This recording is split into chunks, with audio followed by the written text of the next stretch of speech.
खामगाव विधानसभा मतदारसंघ येथे 2024 मध्ये भाजप पक्षाकडून आकाश फुंडकर यांच्या विरुद्ध काँग्रेस पक्षाकडून राणा दिलीप कुमार सानंदा अशी लढत झाली होती।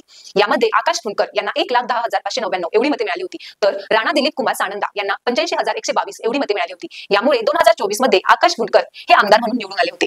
खामगाव येथे 2019 मध्ये भाजप पक्षाकडून आकाश फुंडकर यांच्या विरुद्ध काँग्रेस पक्षाकडून ज्ञानेश्वर पाटील अशी लढत झाली होती। यामध्ये आकाश फुंडकर यांना 90,757 एवढी मते मिळाली होती, तर ज्ञानेश्वर पाटील यांना 73,789 एवढी मते मिळाली होती।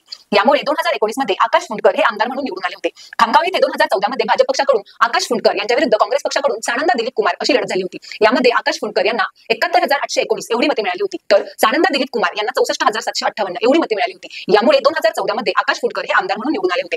खामगाव येथे 2009 मध्ये काँग्रेस पक्षाकडून सानंदा दिलीप कुमार यांच्या विरुद्ध भाजप पक्षाकडून धोंडीराम खंदारे अशी लढत झाली होती। यामध्ये सानंदा दिलीप कुमार यांना 64,051 एवढी मते मिळाली होती, तर धोंडीराम खंदारे यांना 56,131 एवढी मते मिळाली होती। यामुळे 2009 मध्ये सानंदा दिलीप कुमार गोकुळचंद हे आमदार म्हणून निवडून